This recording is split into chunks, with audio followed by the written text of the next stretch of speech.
Bună seara și la mulți ani tuturor!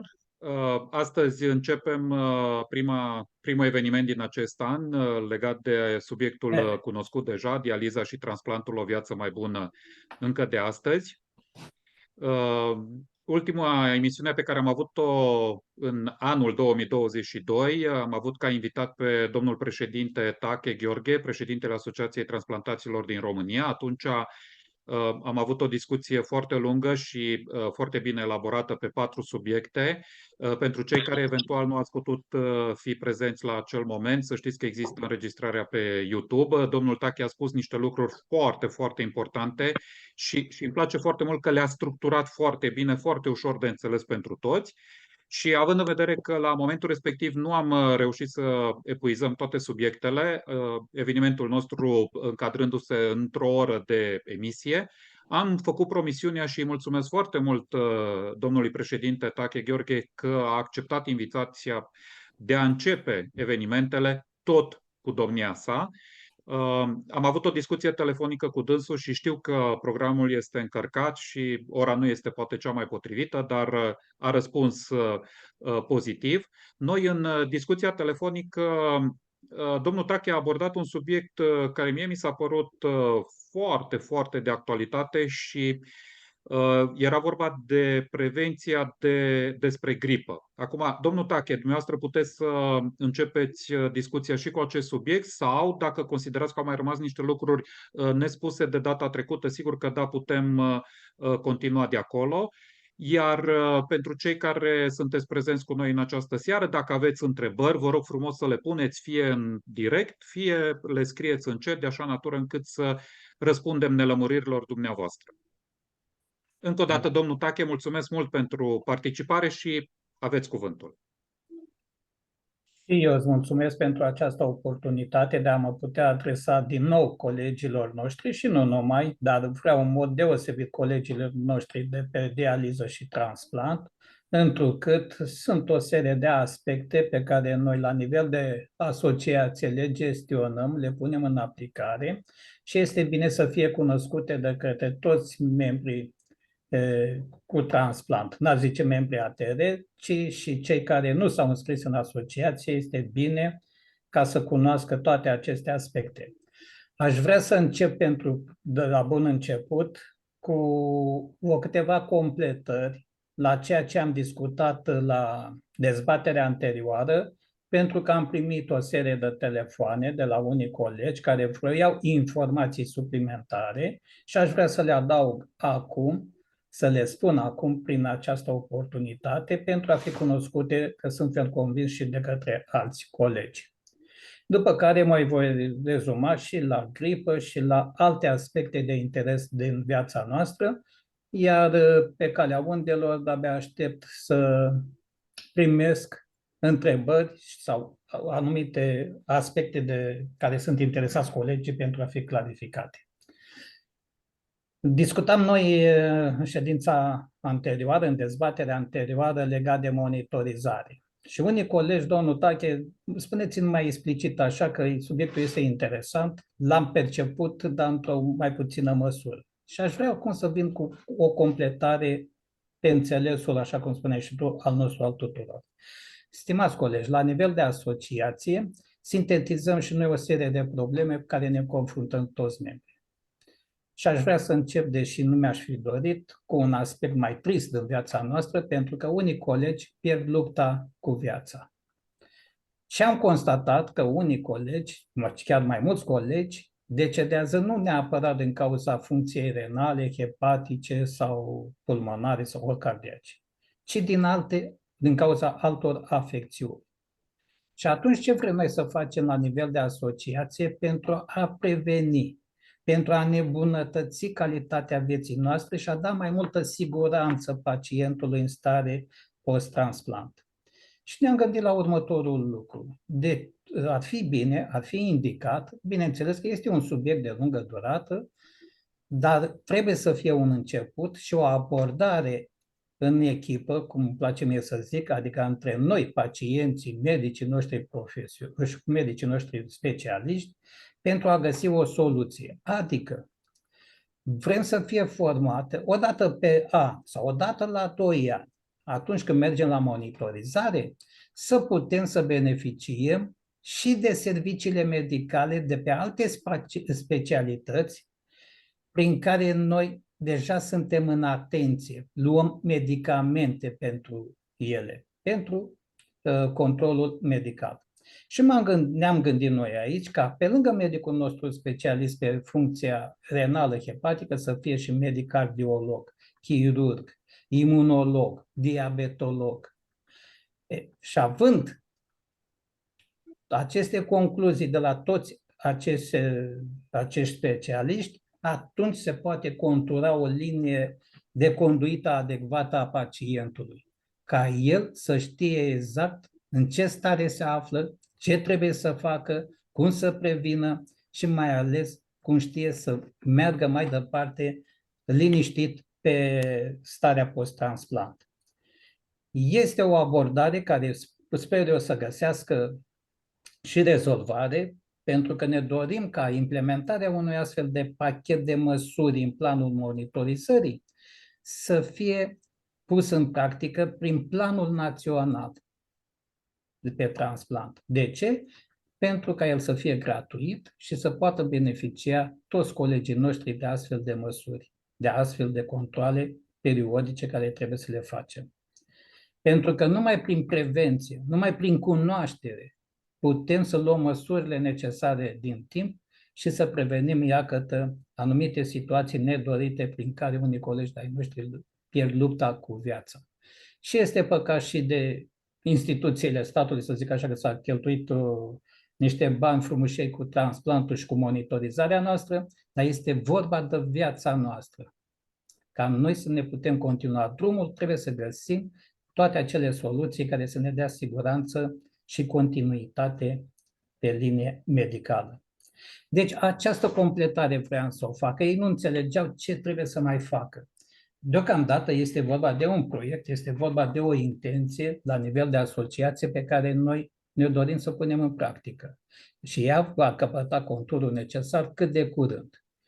Pentru că mai avem și alte demersuri pe care le-am făcut chiar și astăzi către medicii noștri specialiști din centrele de transplant și pot să vă spun și acum, pentru că ne dorim foarte mult să vedem care sunt măsurile, intențiile, demersurile, încât șansa la transplant pentru pacienții hiperimunizați să crească. Și datorită semnalărilor pe care le-am primit de la mai mulți colegi, chiar și la conferința națională pe care am avut-o în luna noiembrie anului trecut, am adresat o astfel de propunere, astfel de întrebări tuturor medicilor noștri specialiști, pentru ca împreună să găsim soluții la timp de rezolvare a problemelor și de accesibilitate la serviciile medicale de care trebuie să beneficieze în mod egal toți pacienții. Și în funcție de răspunsul primit, că va fi nevoie de un demers instituțional, noi, asociația, vom face tot ce ne stă în putință pentru acest lucru. Legat de medicamente, și aici aș vrea să ating două aspecte. Este vorba de acele medicamente pe care, în afara schemei de tratament și de celor cuprinse în lista C1, care beneficiază de gratuitate, și mă refer și la imunosupresoare, sunt unii colegi care doresc pe linie de transplant să beneficiem și în mod gratuit și de două tipuri de medicamente, Minpara și eritropoietina, mai ales pe linie renală, pe funcție renală, întrucât în dializă se dă în mod gratuit, se administrează în mod gratuit aceste două tipuri de medicamente și colegii noștri care au trecut în faza de transplant să poată beneficia la fel de gratuitate de aceste două medicamente. Am făcut un demers la Casa Națională de Asigurări de Sănătate, am primit și răspunsul cuvenit în termenul legal. Dumnealor ne orientează către o altă instituție a statului, Agenția Națională a Medicamentului. Noi, atunci, la nivelul conducerii asociației, am analizat un pic problema și vrem ca împreună cu Societatea Română de Nefrologie, pentru că competențele profesionale pe linia aprobării au astfel de medicamente sunt la domniile lor, le-am dat și răspunsul primit de la casă, dar și dorința noastră a pacienților cu privire la aceste două tipuri de medicamente ca să putem beneficia și în stare post-transplant. Așteptăm răspunsul cu vene și ne dorim ca împreună să rezolvăm și această problemă. Dar rezolvarea ei se va face într-un timp nu prea scurt, întrucât sunt niște etape legislative care trebuie urmărite. N-aș vrea să intru în prea multe detalii, că eu aș putea să le enumăr, dar pacienții trebuie să știe că mai avem puțin de așteptat în momentul în care ne hotărâm ca societatea profesională, SRN-ul și cu noi, Asociația Transplantaților, am face acest demers. Este un început și așa cum am subliniat și la începutul discuției, trebuie să ne zbatem pentru fiecare problemă a noastră de sănătate. O altă problemă legată de medicamente, iarăși, că am văzut pe paginile de Facebook, ele referitoare la medicația imunosupresoare. Sunt puțini colegi care tot sesizează că nu găsesc anumite tipuri de medicamente imunosupresoare. Și vreau încă o dată să mai subliniez. Eu le-am mai spus de mai multe ori, dar profit și de această ocazie pentru a le duce la cunoștință, că ține foarte mult și de noi, de relația noastră pe care o avem cu farmacia. Nu numai cu medicul, nu numai între noi, dar e foarte, foarte important și această relație. Pentru că mi este greu să cred că mulți colegi care se află tot în zone de provincie și în localități chiar rurale pot să găsească medicația imunosupresoare și unii nu. Este vorba de alegerea farmaciei. Căutați să găsiți un lanț de farmacii mai mari. Am dat exemplu Catenei de fiecare dată pentru că ea în spate are și lanțul de distribuție și pot să rezolve cantitatea necesară de medicamente. Noi de fiecare dată când avem astfel de semnalări de lipsă de medicament, pe care ne le aduc colegii la cunoștință, luăm legătura și cu producătorii, luăm legătura și cu distribuitorii. Bineînțeles că este un lanț care se rupe câte o pe tot acest traseu, dar cantitatea de medicamente de care noi avem nevoie lunar să distribuie, să ajungă pentru toți colegii noștri. Faptul că ele mai pleacă și la export, iarăși mai sunt anumite disfuncționalități, dar totuși farmacia trebuie să ne asigure cantitatea de medicamente necesară pe fiecare lună. Nu cum am auzit că se dă decât pe o lună și pe 2 luni nu mai se dă. Nu, stimați colegi. Iar toate aceste, hai să le numesc incidente, neplăceri pe care le primesc colegii noștri, nu trebuie să uite, am subliniat de atâtea ori, să ne sesizeze și nouă asociația, dar pot să o facă la lipsă medicamente aron.anm.ro, pentru că este instituția abilitată care răspunde de tot circuitul acesta al medicației, de toate tipurile, dar în special a celor înscrise în programul național și pe care noi trebuie să le primim în orice colț de țară.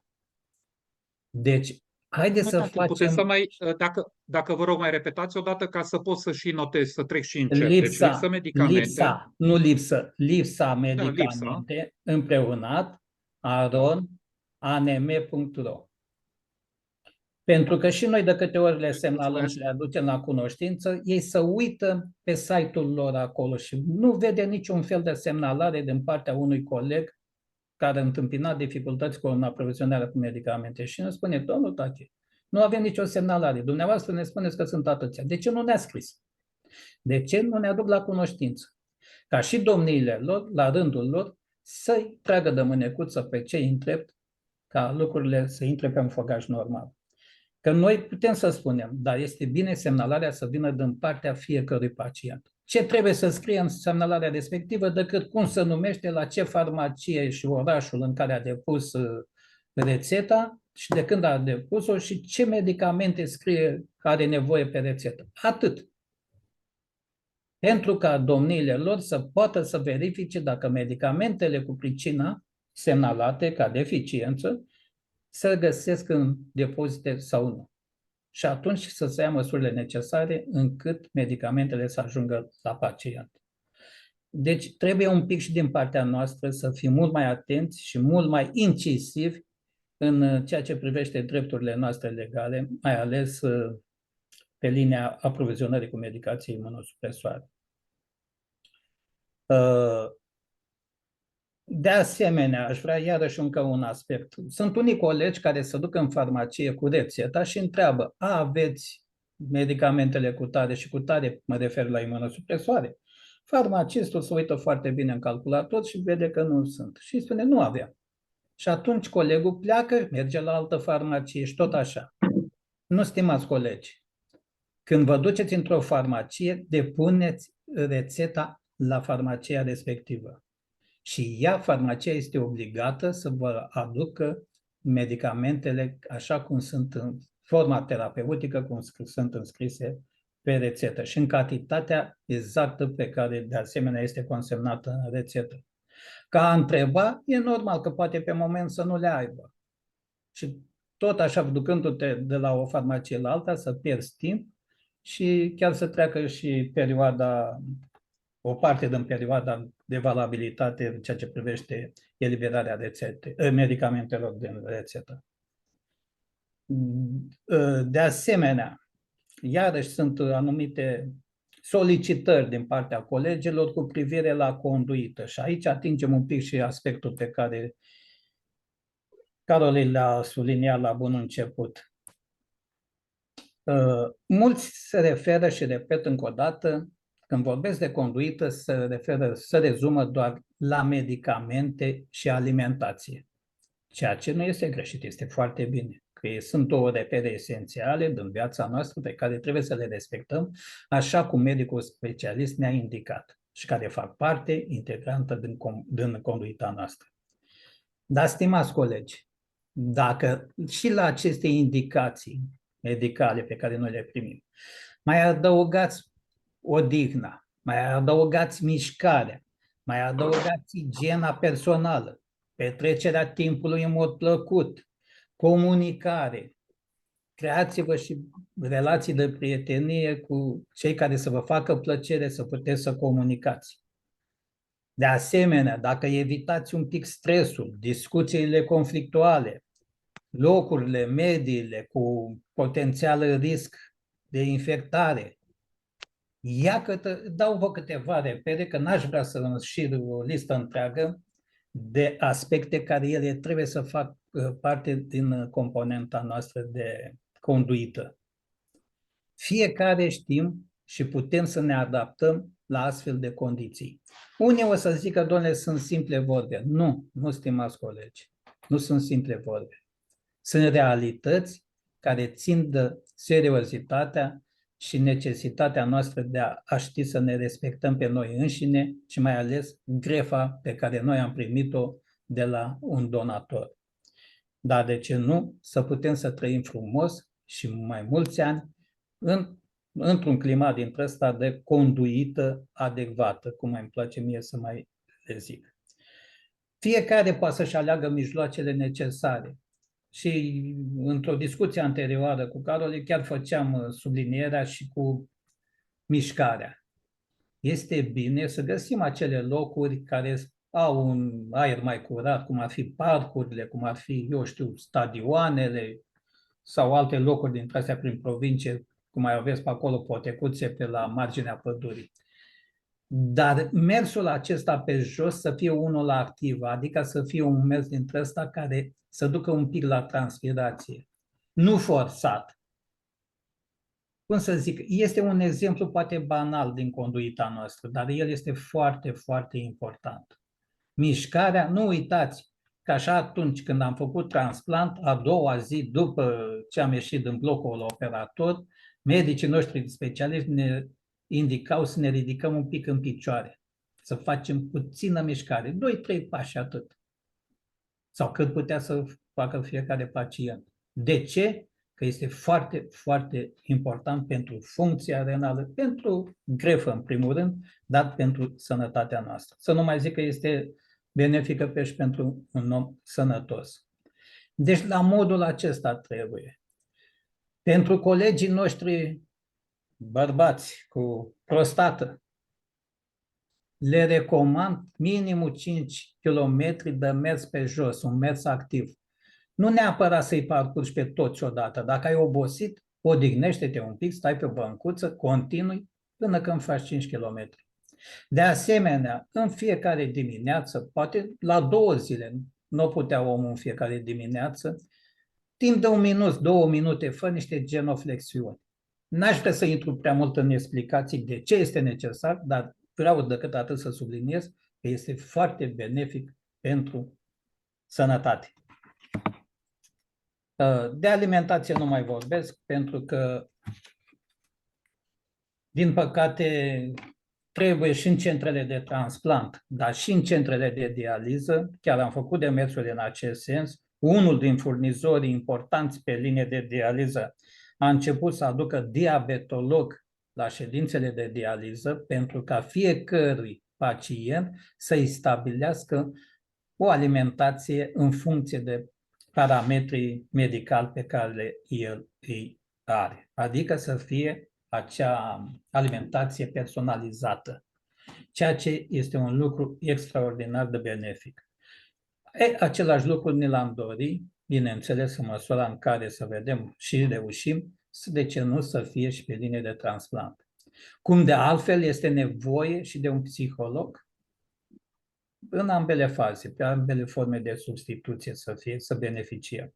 Și atunci medicul nostru specialist, după ce are și concluziile de la astfel de medici de specialitate, să poată să ne stabilească o conduită adecvată. Să știm ce trebuie să... Nu numai din punct de vedere medical, dar mă refer și la celelalte aspecte care țin de sănătatea noastră și de viața noastră.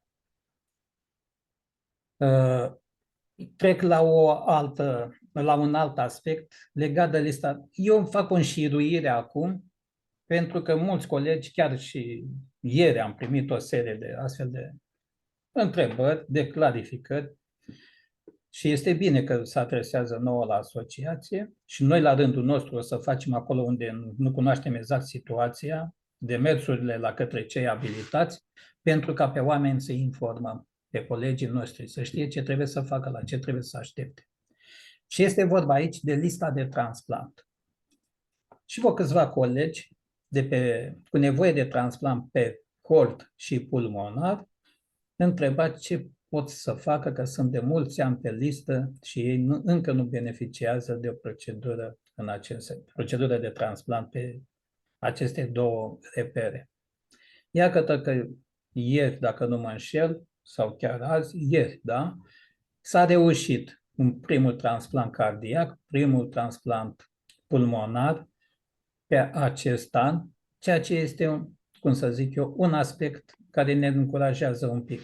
Dar totuși vrem și noi să știm, și aici o să luăm legătura cu cei în drept, să avem o analiză, să vedem și noi ce putem face, dar mai ales domniile lor ce fac, pentru ca șansa la o nouă viață să crească și pe aceste două tipuri de transplant pentru colegii noștri, pentru că au ajuns în niște faze critice de sănătate. Nu mai pot supraviețui. Și dacă se poate face, hai să facem acum, când este timpul ca ei să beneficieze de o șansă la viață. Nu putem să stăm nepăsători când apelurile lor, strigătul lor, așa, în ultima clipă, vine către noi. Cu atât mai mult că noi știm ce înseamnă această nouă viață.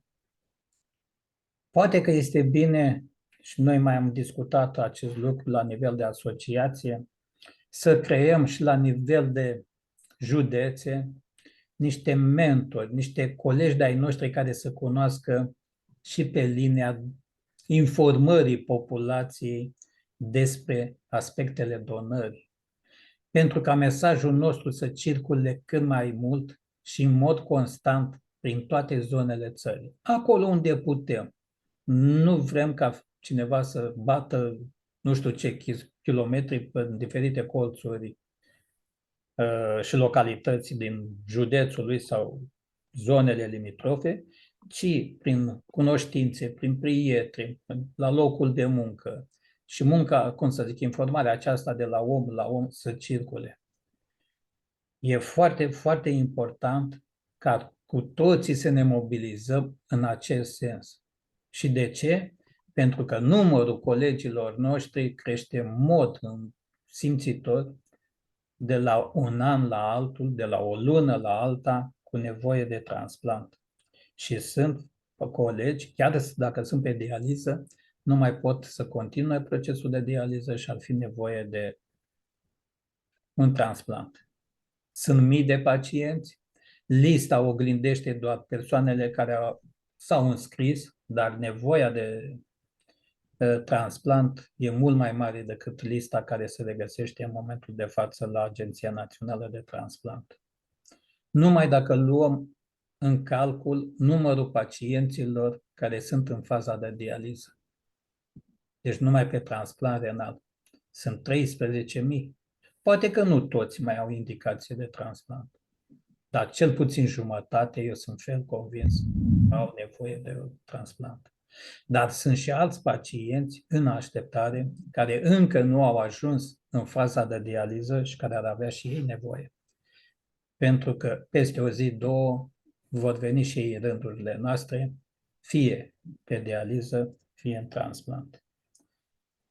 Da, cam acestea sunt câteva aspecte pe care vreau să le aduc în completare, ca urmare a semnalărilor pe care le-am primit personal, dar și am văzut pe paginile de Facebook de la colegii noștri, ca să fie cât mai bine clare. Aș vrea ca Excelent ați punctat, excelent ați punctat, domnul Tache. Excelent, dați-mi voie să vă zic, deci categoric foarte, foarte corect ați punctat tot. Și aici, dacă îmi permiteți... numai un pic ca să închei tabloul acesta de prezentare. Ok. Noi, peste o lună, în luna martie, o să avem adunarea generală. Acolo o să dezbatem iarăși problemele noastre, ce vom face, cum vom face ca nouă să ne fie bine. Și în funcție de posibilitățile și financiare să le punem și în practică, mă refer la proiecte de anvergură. Dar ar fi bine, așa cum poate ați auzit și dumneavoastră și sunt ferm convins că ați văzut, cum cei colegii noștri de pe cancer au reușit să facă un plan național pe cancer. Cei de pe bolile rare au făcut un plan național pe bolile rare. Cei de pe HIV-SIDA, de asemenea, au făcut și ei un plan național, unde a avut alături medici specialiști de frunte și parlamentari, iată că s-a putut. De ce n-am încercat și noi, pacienții cu nevoie de transplant și cu transplant, să creăm un astfel de plan?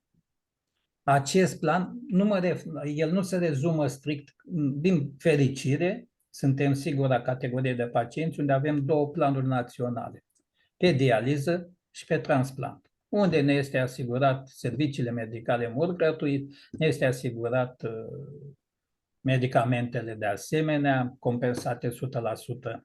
Dar planul național îmbină toate aceste aspecte pe care eu le-am enumerat.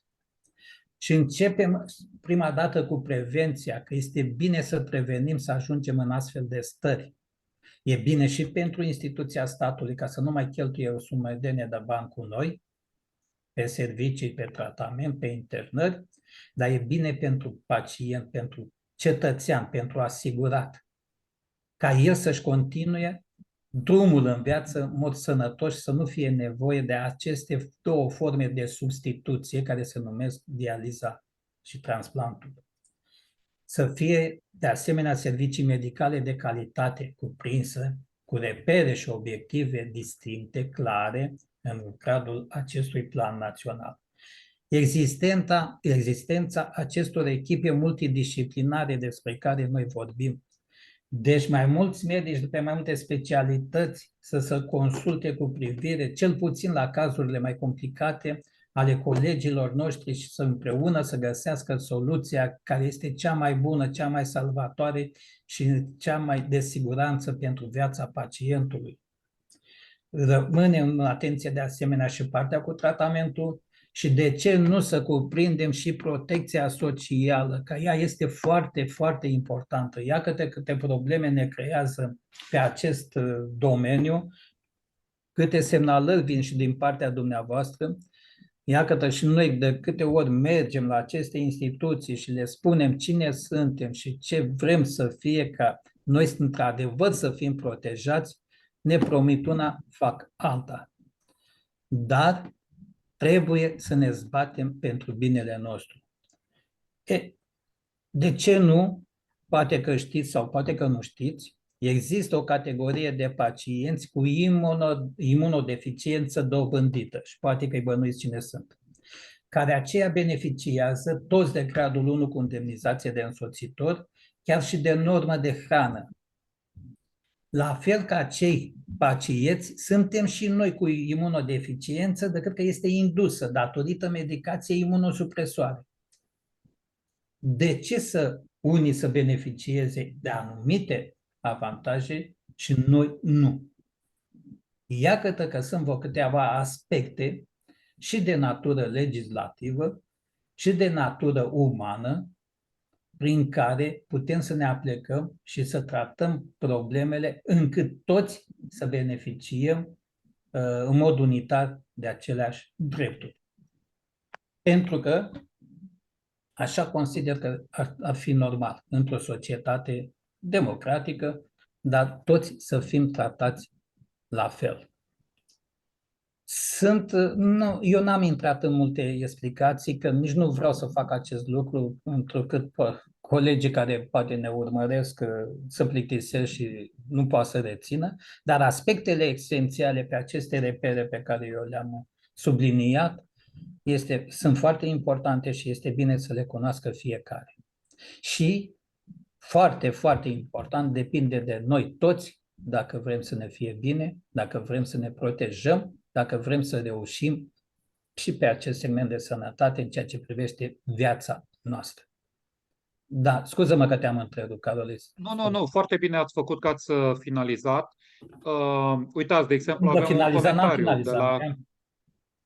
Nu, că v-am lăsat să finalizați. Uitați, primim de la Marta un mesaj în care spune că nici vorbă de plictiseală, deci lumea apreciază tot ceea ce spuneți dumneavoastră. Vreau să vă întreb, pentru că și eu am primit cu ceva timp în urmă niște întrebări și trebuie să mărturisesc că nu am avut informațiile, poate ne ajutați dumneavoastră. Avem ceva informații legate de transplantul la copii. Nu știu, sunt ceva cerințe speciale? Am înțeles. Știu că sunt niște demersuri, nu știu în ce fază, se are în vedere acest aspect, cum să nu, dar nu știu în ce fază.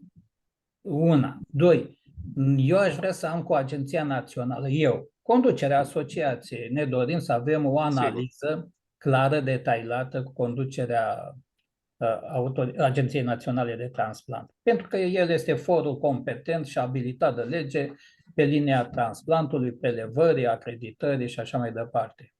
Și dacă nu conlucrăm împreună, dacă nu ne stabilim niște obiective împreună, nu e bine. Dezbinarea nu duce la eficiență, sub nicio formă. Și în sensul ăsta vrem ca să conlucrăm, să ne informăm și să ne ajutăm reciproc pentru toate aceste aspecte, semnalări, clarificări, dar mai ales să crească șansa și calitatea la o nouă viață pentru toți cei care avem nevoie fie de dializă, fie de transplant. Cu furnizorii pe dializă mai am reușit. Am făcut odată o listă cu toate problemele. Am luat de pe Facebook toate semnalările pe care le-a făcut colegii. Și am văzut toate nemulțumirile lor. Nu m-a interesat de la ce furnizor era colegul care semnala acest lucru. Nu asta era important. Și m-am dus cu această listuță de probleme ridicate de colegi la cei 3 mari furnizori și le-am spus, doamnelor, uitați care sunt problemele pe care le-au semnalat colegii. Ele se regăsesc în mai mare sau mai mică măsură la fiecare dintre dumneavoastră. Vă rog, faceți și dumneavoastră o analiză la dumneavoastră. S-ar putea ca unele să fie subiective dintre problemele care le-ați semnalat. și ne vedem peste o lună de zile și le analizăm. Și haideți să găsim soluții, că unele dintre ele, în mod obligatoriu, faptul că trebuie să fie curat cerceaful acolo, că trebuie să fie curățenie în centrul de dializă, aia e o cerință obligatorie din partea furnizorului. Și așa mai departe. Am dat un exemplu, poate care e mai banal, așa, pe lângă altele, care sunt mai substanțiale. Bineînțeles că și din partea domniilor vin anumite nemulțumiri. Ce să facem? Și suntem și noi oameni, mai avem și unii dintre noi și defecte, unii mai vorbesc urât, mai ia și la palbă câte un medic, dar nu acesta este relevant. Totul este ca să găsim împreună soluții de rezolvare. Și s-a reușit. Iar acest lucru nu mă încântă. Chiar dacă a luat și puțin timp. Faptul că un centru de dializă a reușit să aducă diabetolog în centru de transplant, în centru de dializă, faptul că a reușit să aducă și medicul de familie, care e foarte important, relația pacientului în dializă și al celui cu transplant, cu medicul de familie și cu specialistul, ca să înțeleagă foarte bine ce înseamnă, să știe ce trebuie și ce nu trebuie să-i acorde pacientului. Iată, sunt câteva soluții, dar mai sunt și altele pe care le avem în vedere. Am dat câteva exemple pe linie de dializă, dar ne dorim același lucru și pe linie de transplant, așa cum am subliniat și mai înainte. Trebuie încercat, trebuie găsite soluții, trebuie multă perseverență, multă răbdare, dar trebuie făcut. Ne bucură faptul, și repet acest lucru, că totuși avem medii specialiști foarte buni, de talie internațională. Iată că în conferințele acestea internaționale sunt apreciați foarte, foarte mult, foarte bine pentru expunerile și mai ales pentru activitatea specifică pe care o desfășoară în centrele de transplant. Iar acest lucru trebuie să ne bucure. Dar acolo unde mai avem și noi anumite aspecte pe care le-am luat în viața noastră, din problemele care ne confruntăm, e bine ca împreună să găsim și soluții de rezolvare. Totul ca să ne fie mai bine și să ne continuăm cât mai mult drumul pe acest segment de activitate medicală. Cam în acest sens ne dorim noi și să acționăm. Dar sunt mai multe, dar am subliniat câteva, încât și colegii să știe că ne zbatem, dar nu putem decât împreună. Coric, și pentru toate există un interval de timp. Important este că s-au punctat niște lucruri, s-au trecut pe hârtie niște lucruri care asociația dorește să le demareze sau le-a demarat deja și asta înseamnă că va fi un interval de timp, dar se vor rezolva aceste probleme. Asta ne și dorim. Bun. Asta ne și dorim. Și să știți că peste tot, la toate dezbaterile care o să mergem pe linie de sănătate, chiar uitați și acum pe 25 o să fie un parlament la o conferință din aceasta despre profesia farmacistului și rolul farmacistului în sistemul de sănătate românesc, unde de asemenea vreau să vin cu niște aspecte, cu niște probleme legate de viața noastră. Cum vedem noi această relație să fie bună, benefică de ambele părți? Să nu ajungem nici la o stare de tensiune, că e normal, când eu nu pot să primesc medicamentele la timp, atunci, într-adevăr, poate că unii dintre noi ne mai ieșim din fire, alții mai ne rupem nasul de la cămașă, alții mai adresăm și anumite cuvinte.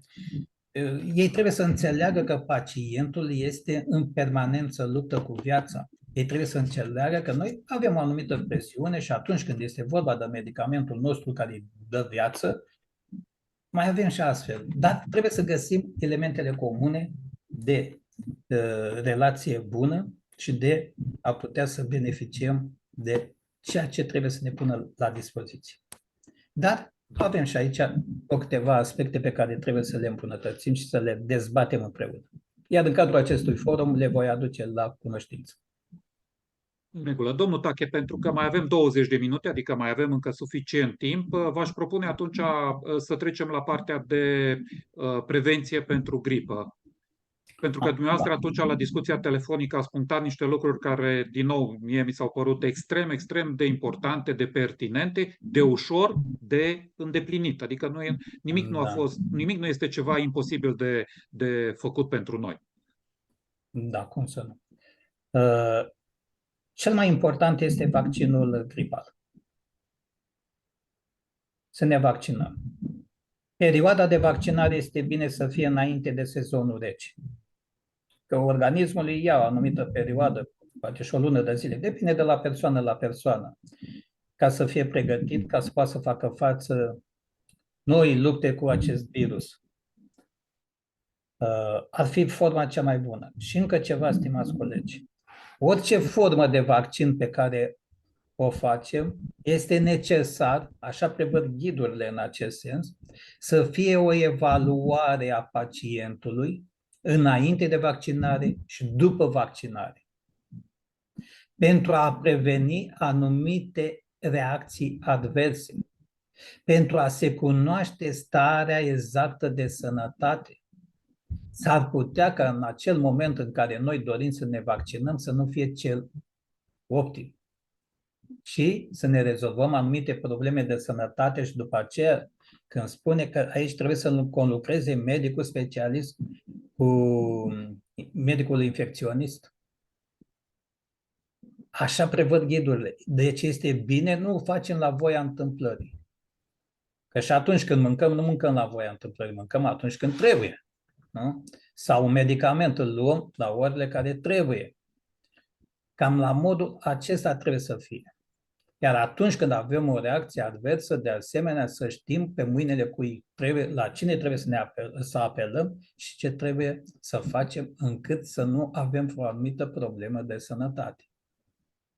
Ghidurile în acest sens sunt pregătite și este bine de știut și ar fi bine, dar ghidul este stufos, este un manual care are foarte multe file, dar măcar cu câteva aspecte esențiale este bine să le cunoaștem și din aceste ghiduri, pentru ca să știm exact la ce ne așteptăm. Dar pe lângă vaccin, indiferent că îl faci, că nu îl faci, e vorba de igiena noastră personală. E vorba de mediile pe care le frecventăm. E modul cum ne comportăm. Eu am dat vă câteva așa exemple banale și care le consider încă banale, pentru că nu am vrut să intru în unele de mai deosebite pe linie medicală. Faptul că trebuie să ne spălăm pe mâini, da. De fiecare dată când am ieșit afară și am pus mâna pe clanța de la ușa liftului, pe mânerul de la clanța de la bloc, de la ușa noastră, de la apartament, pe mânerul de la lift și așa mai departe, sau mânerul de la tramvai, etc., automat trebuie să ne spălăm. Și chiar dacă nu am pus mâna. Când intri în casă, primul lucru este să te speli. Dar și aici spălarea. Am văzut pe unii colegi că băga mâna în spital. Am văzut acest lucru. Punea mâna un pic sub jetul de apă și gata. Aia nu-i spălare, stimați colegi. Nici clătire nu poți să o numești. Spălare înseamnă să frești bine cu săpun între degete, acolo ca și cum ar fi, chiar așa i-am spus și lui Carol, ca și cum ai avea ceva fresime pe mână. Și trebuie să insisti mult încât orice microb care ai fi putut să-l iei cu palma, să-l dai jos. Nu uitați și de față, stimați colegi. Mai te pup cu un colegă, eu știu, e bine și acest lucru, când intri în casă, să-l faci. Bineînțeles, să-ți lași lucrurile de stradă undeva pe hol și să te îmbraci în cele de casă. Dar e foarte important și locurile acestea aglomerate. Acolo pe unde se plimbă acești virus și care ne caută asidu pe noi cei cu imunitatea redusă. Să știm să ne ferim. E foarte, foarte important. Foarte important este și modul cum ne spălăm pe dinți. Scuzați-mă că vă dau astfel de exemple, dar asta este realitatea și pe care trebuie să o facem. Da. Un fruct pe care îl mănânci de asemenea trebuie bine spălat, frecat acolo sujetul de apă încât orice microb care ar fi pe fructul respectiv să poată să fie înlăturat. Sunt multe aspecte de acest gen, de conduită pe care sper că le cunoașteți și dumneavoastră, că s-a vorbit în ultimul timp acum foarte, foarte mult pe acest... Dar eu îmi fac datoria decât să vi le semnalez, să vi le supun atenției. Da. Iar primul semn de gripă, de boală, trebuie să iei legătura cu medicul tău de familie, pentru ca el să știe și să-ți dea indicațiile care trebuie, în funcție de istoricul tău medical, în funcție de medicația pe care o iei, dar și de alte probleme de sănătate. Sunt unii dintre noi, între care mă număr și eu. Eu foarte repede, dacă stau în apropiere de cineva care a strănutat, eu imediat strănut și eu. L-am luat pe virus. Pentru asta trebuie să ne protejăm, să știm să ne ferim. Chiar când comunicăm cu anumite persoane străine, este bine ca să evităm să stăm la o distanță apropiată unul de altul. Și de ce nu să stăm un pic cu capul într-o parte, ca să nu putem eventuali stropi, eu știu, care ies omului din gură, să nu-i luăm noi, să-i purtăm noi și după aceea să căpătăm noi virusul de la persoana respectivă. Sunt multe aspecte de acest gen care trebuie să fie în atenția noastră. Poate că era bine, mai am zis eu și am zis și lui Carol, să facem, eu știu, o hârtiuță de asta informativă cu aspecte dintre astea de cum știm să ne protejăm în mediu, în familie, cum să nu, în cercul de prieteni, de relații și așa mai departe. Și atunci când mai avem puțin timp, să răsfoim, să ne uităm pe ea, că este foarte, foarte important. Sunt multe lucruri pe care le știm, dar le ignorăm, le uităm. Da. Dar atunci când le citești, mai îți prospătezi memoria și atunci știi să previi, știi să te aperi singur. În acest Aici sens. eu aș mai puncta un lucru cu permisiunea dumneavoastră. Poate că purtarea unei măști atunci când știu că mă duc într-o zonă aglomerată, mai ales dacă e vorba de o zonă aglomerată închisă, cum ați amintit și dumneavoastră, un autobuz, un tramvai, o incintă închisă, nu știu, mă duc la medicul de familie, mă duc la spital, purtarea unei măști fără rușine, adică până la urmă nu fac altceva decât să-mi apăr sănătatea. Eu consider că este în continuare încă un element de prevenție foarte bun, foarte bun. Ea este, purtarea măștii este recomandată, nu obligatorie, este recomandată de însuși Ministrul Sănătății, care a spus-o de mai multe ori pe post, să o purtăm în locurile aglomerate. Locuri aglomerate fiind și în piață, și în magazin, și în cinematograf, sau eu știu pe unde mai mergem noi. Dar nu uitați că în spital chiar este obligatorie. Când intrăm într-o unitate spitalicească și mergem pe o anumită secție la un control, la o investigație medicală, trebuie să avem această mască pe față. Iar masca presupune nu doar acoperirea gurii, ci și a nasului. Da, de să fie foarte bine punctat. toate căile de... Da. Și asta este bine. Dar punctat. iarăși contează foarte mult. Omul o ia, o pune în buzunar, peste ea mai trântește cheile de acasă, eu știu, mai pune și telefonul și aici iarăși cu telefonul. Telefonul, telecomanda, filtrul de la aerul condiționat sunt cei mai mari purtători de microbi. Acolo se strâng și nu știu ce. De aceea este important să știm să le curățăm, să mai le dezinfectăm și pe aceste lucruri. Deci, cu alte cuvinte, masca să fie într-o punguță de chiloțel dintre ăla, că nu mai știu cum să-i mai zic, de unică folosință, pusă și decât scoasă atunci când trebuie și pusă pe... Adică să nu fie în contact cu alte obiecte care s-ar putea să aibă vreun microb pe ele și atunci, în loc să ne facem un bine, ne facem singuri din rău. Sunt multe, dar asta cred că fiecare poate să deducă și să știe ce trebuie și cum trebuie să facă. Noi mai le reamintim de fiecare dată când avem ocazia că e bine să le reamintim. În felul ăsta ne intră mai bine la căput și ne respectăm propria sănătate mult mai mult. Da, dacă sunt ceva întrebări, mai pot să mai... Exact asta vreau și eu să întreb. Până când se gândește lumea la întrebări, aș vrea să dau citire unui mesaj scris de colega noastră Manuela, pentru că este un lucru care chiar merită amintit și trebuie aplaudat.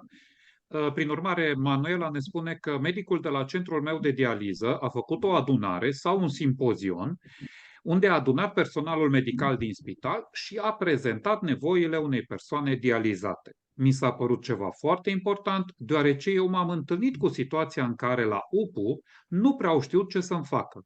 Personal am apreciat efortul dumnealui. Într-adevăr, este un demers extraordinar, e benefic.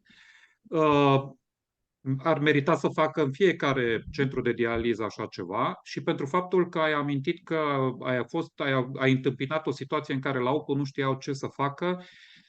Recomandarea mea este că atunci când, Doamne ferește, aveți de ajuns în situația asta de a merge la UPU, vă rog mult să vă luptați și să spuneți clar, sunt o persoană dializată sau sunt o persoană transplantată. Pentru că în ambele cazuri, automat creșteți în lista aceea de urgență. Nu vă fie jenă, nu vă fie rușine, ci pur și simplu spuneți, eu nu am voie să stau aici, asta este situația mea medicală, sunt dializat, sunt transplantat, dializat, adică transplantatul este și mai urgență, având în vedere că noi luăm acele medicamente care ne scad imunitatea. Deci nu trebuie să ne fie jenă, nu trebuie să ne fie rușine, nu, pur și simplu trebuie să luptăm pentru sănătatea noastră. Poate că, și acum mi-a venit ideea, că ar fi bine să, uite, să mai fie și un demers în acest sens. Ați văzut că în anumite instituții medicale, chiar și la farmacie, când te duci, au prioritate femeile cu copii mici în brațe, persoanele cu handicap, de ce nu și persoanele cu transplant? M-ați înțeles? Și atunci când îi spun că sunt persoană cu transplant, să am prioritate, adică să nu mai stau la acea coadă imensă, să intru la un serviciu medical și să beneficiez printre primii, tocmai ca să evit locurile aglomerate. Iarăși, Și ar fi teoretic un nu s-ar demers care ar întâmpla, veni în avantajul nostru, consider eu. e Cu binevenită ideea, da? Da, cu handicap e mai greu să faci dovada, dar așa cu transplant ai o scrisoare medicală, eu știu, un act medical prin care să ateste acest lucru.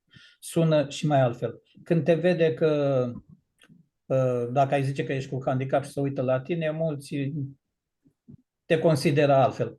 Dar așa, dacă ai un act medical, ca să faci dovada, că nu poți să dai omului legitimație că ai transplant. Da. Este, gândesc eu, un lucru care să fie benefic pentru noi și să ne protejeze mai mult. Dar să nu uităm că masca noi o purtăm acum, că ea a apărut în contextul ăsta, cu valul ăsta de COVID și gripă care e acum. Ar trebui să fie mereu. Mereu când mergem la spital, în locuri aglomerate dintre astea și mai ales cei care sunt în primele luni de transplant, care sunt și mai expuși, da, ar trebui să aibă această mască pe față. Eu așa consider. Este un sfat colegial, nu este altceva. Pentru că Eu, din câte cu cât știu, știm să ne medicii imediat protejăm mai după. mult, cu atât e mai bine pentru noi. De medicii cred că nu recomandă, cred că, adică până la urmă recomandă, că nu pot să oblige pe nimeni, dar recomandă clar ca primele 3 luni după transplant să porți masca, indiferent unde te deplasezi, tocmai ca să te protejezi. Și știți cum e, dragi colegi, cei care sunteți acum în direct sau cei care veți asculta acest mesaj, nu luați în derâdere aceste aspecte pe care le-a precizat domnul Tache astăzi. Păi, nu trebuie pe mine să mă învețe cineva cum să mă spăl pe mâini. Nu, nu vrea nimeni să vă învețe. Domnul Tache vrea doar să puncteze că trebuie făcută corect, cu apă caldă, cu săpun, frecat, că să vă spălați și pe obraj, nu numai pe mână. Și toate lucrurile astea care s-au spus, nu s-au spus cu rea intenție, ci s-au spus pur și simplu ca să fie un ajutor pentru noi toți, să putem profita de viață cât mai mult, să beneficiem de viață cât mai mult. Asta este Dacă ceea vreți, ce. dacă se înțelege cu totul altceva, atunci nu mai are rost să mai discutăm, să mai vorbim. Da, noi Păi, nu, vorbim eu aici de cred că lucruri acele persoane serioase sunt între rău niște oameni intenționate, da. serioși. Da, Categoric, categoric. așa. Bun, pentru că ne apropiem de sfârșit, dacă sunt întrebări din partea celor care participați astăzi.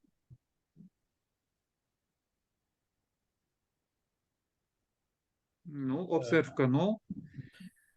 Uite că n-am zis și eu Perfect. la mulți ani tuturor colegilor care ne văd sau care ne urmăresc. Mă uit aici pe ecran, văd foarte puțini colegi care vor să urmărească o astfel de dezbatere care este în cadrul nostru colegial și care este de bun augur. Oricând este bine să avem astfel de dezbateri, să ne auzim, să ne cunoaștem, să punem întrebări și să găsim și răspunsurile necesare la problemele noastre. Da. Da. Domnul Tache, noi facem aceste emisiuni, lumea le vede, o parte le văd în direct, alții le ascultă înregistrate, alții aud de la alții că uite ce s-a întâmplat și speranța noastră este că cel puțin una, două, trei, cinci informații din ceea ce ați prezentat dumneavoastră în această seară sau ceea ce prezentăm în fiecare seară se răspândește cumva și că ajung aceste informații la mai multe persoane și ăsta este lucru pe care ni-l dorim până la urmă. Să știți dumneavoastră că astfel de dezbateri în spațiu online pe care noi le avem sau de comunicări sunt urmărite și de medicii noștri specialiști. Și de acolo mai culeg și o serie de informații. Foarte corect și foarte bine. Ceea ce este benefic pentru noi, în primul rând. Că medicul, dacă știe anumite aspecte cu care se confruntă pacientul, știe și cum să îi rezolve celui care are o astfel de problemă pe care o semnalează. Și este bine. Și acum ați punctat un lucru foarte bun în relația cu medicul, pentru că mi-am adus acum aminte și de niște seriale, dar și de seriale cu temă medicală. Eu am fost acum luni la control și spuneți când mergeți la control, măcar la medicul nefrolog, când mergeți, nu știu, din 3 în 3 luni, din 6 în 6 luni, toate problemele medicale cu care v-ați confruntat de la ultima vizită, indiferent cât de banale vi se par. Pentru că poate iarăși, ne e jenă, ne e rușine, nu știu, să nu spunem tot. Și atunci lucrurile se pot deteriora și sigur că da, în defavoarea noastră. Mie mi s-a întâmplat că era să uit un lucru care, nu știu, mi se părea banal. Aș face și precizarea acum foarte scurt ca să nu trecem prea mult de timp. Eu iau și Eliquis. Am avut niște probleme și atunci rămân cu Eliquis pe viață. Este un anticoagulant pentru cei care eventual nu știu și câteodată, să zic cu o frecvență de o dată pe lună, nu mai des, mi se sparg arterele, venele din globul ocular. Bine, asta mi se întâmplă de vreo 2-3 ani, dar a fost prima dată când i-am zis la doamna doctorele despre ce se întâmplă. Și mi-a zis, ok, imediat a făcut legătura, că eu am încercat să mă gândesc, dom'le, am făcut vreun efort, am ridicat, am împins. Nu mi s-a întâmplat nimic.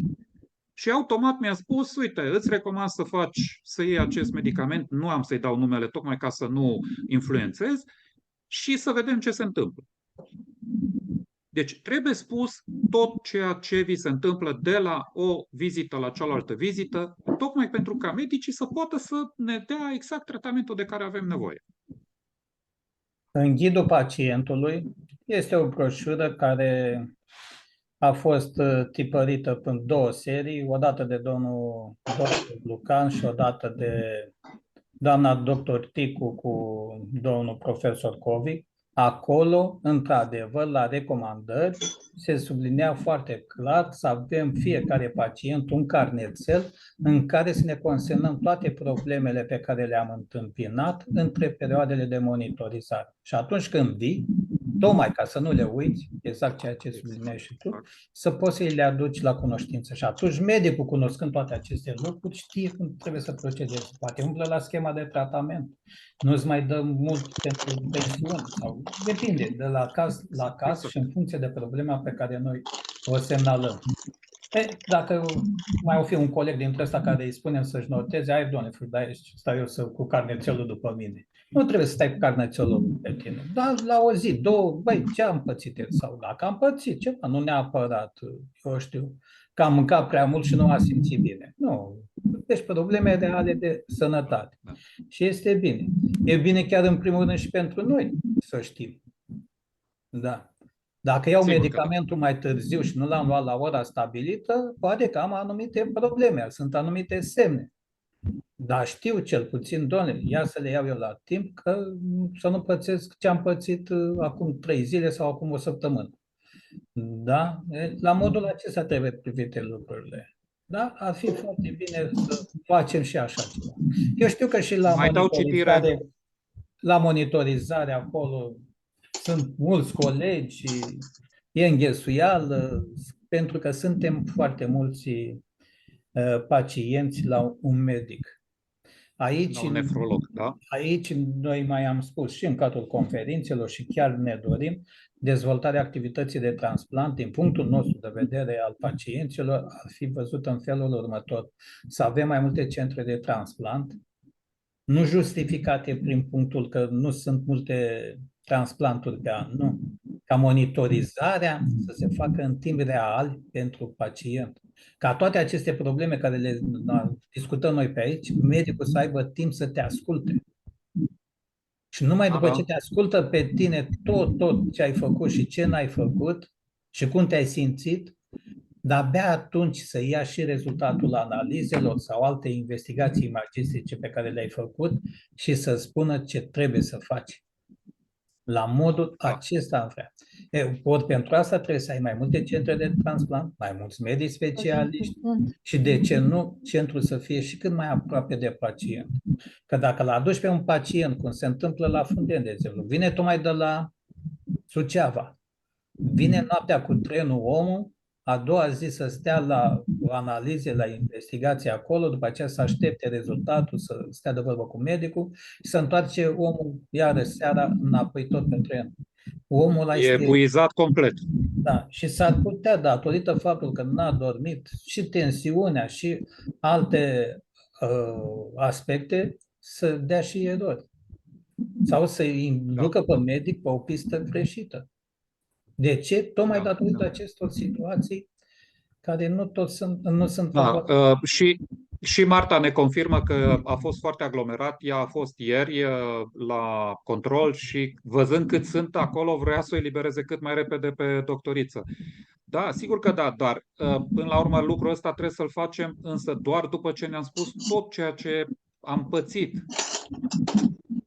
Da. Aici accentuez eu. Și, într-adevăr, domnul Tache a punctat bine și în discuția pe care am avut-o și eu la Cluj luni, creșterea numărului de... Deci, în primă fază, cel mai important lucru ar fi creșterea numărului de medici nefrologi, ca să se mai răspândească un pic din numărul ăsta mare de persoane transplantate, tocmai ca să ai timp, măcar un 10 minute să stai de vorbă cu medicul, să poți să spui tot ce ți s-a întâmplat.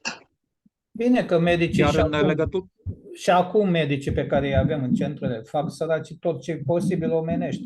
Și avem norocul că ei, cunoscându-ne pe cei care avem ceva ani de experiență de viață nouă, știu despre ce este vorba despre noi. Dar și nouă ni se poate întâmpla ca să mai fie anumite dereglări, apară alte situații în sănătatea noastră și e bine să le cunoască în profuzime doar printr-un dialog între cele două părți.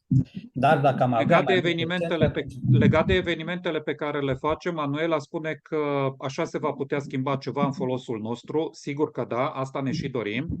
În plus, nu pot să termin înainte de a spune de fapt de unde a pornit toată această inițiativă cu evenimentele.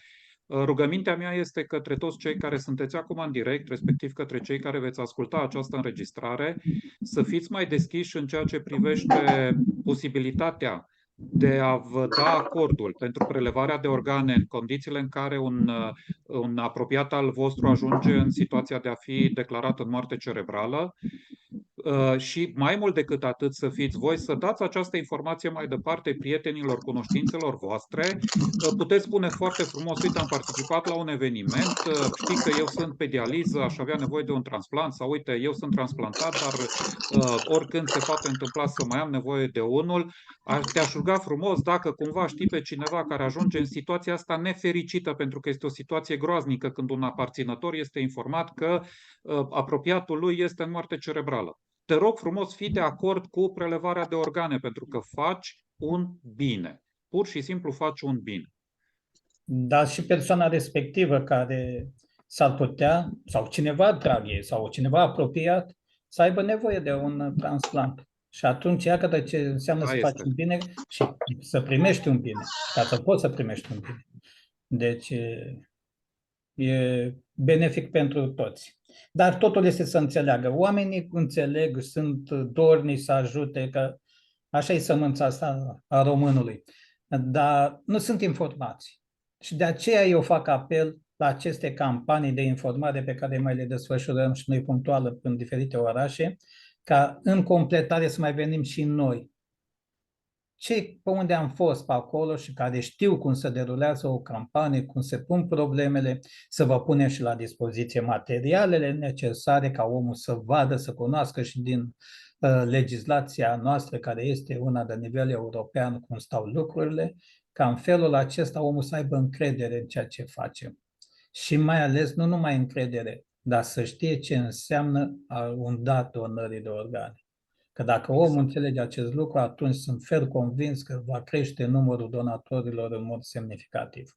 Bineînțeles că aici mai depinde și de coordonatorii de transplant și de mai mulți factori. De aceea este vorba Astea, de o din nou, echipă. trebuie discutate cu colegii de la ANT, pentru că țin de ei și da. Deci, domnul Tache, aici, dacă la un moment dat vreți să faceți o întâlnire cu colegii de la... Eu îi numesc colegi, pentru că până la urmă conlucrăm cu cei de la Agenția Națională pentru Transplant, cu cea mai mare plăcere particip și eu ca să putem să ne îmbunătățim viitorul.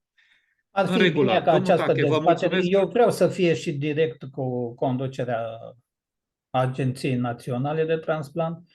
Poate, de ce nu, să fie și cu șefii centrelor de transplant și Ministerul Sănătății, o dezbatere comună, iarăși, ca să stabilim niște obiective clare, să facem ceva încât numărul de donatori să crească. Până în 2016 aveam la 120 de donatori în moarte cerebrală de la care se prelevau organele. Din 2016 încoace suntem undeva la 65-70 de donatori și nu reușim să depășim acest număr. Deci nu putem să ne revenim acum cum a fost acum vreo câțiva ani în urmă, dar ca să mai depășim. Așa cum mai se întâmplă și în alte țări. Bine, a fost și 2 ani, nu trebuie să uităm de pandemie, unde a fost categoric. Și totuși, transplantul, așa cum a fost, a mers, a funcționat, au fost vieți salvate. S-au salvat vieți, exact. Iată că s-au îmbunătățit și relațiile acestea de colaborare cu asociațiile similare din Bulgaria, din Moldova. Ne dorim cu toții să avem relații de bună colaborare pe trasabilitate, pe schimburi de organe, pentru ca să putem să-i salvăm pe cei care mai ales sunt în fază ultimă. Da? Ca să apuce și ei o nouă viață, să mai ducă mai departe drumul. Bun. Domnul Tache, o să ne oprim în seara aceasta aici. Eu vă mulțumesc foarte mult, în primul rând, dumneavoastră, că ne-ați dat din nou niște informații prețioase, că v-ați făcut timp să participați la acest eveniment. Le mulțumesc și celor care au participat în direct și le mulțumesc în avans celor care vor urmări acest eveniment, cu mențiunea că, sigur că da, săptămâna viitoare, miercuri, tot de la ora 20, vom reveni cu acest eveniment. O seară plăcută tuturor și o săptămână minunată. La seară plăcută și la mulți ani cu sănătate pe 2023 și să fie un an mai bun și ferit de pericole și de evenimente. Toate cele bune!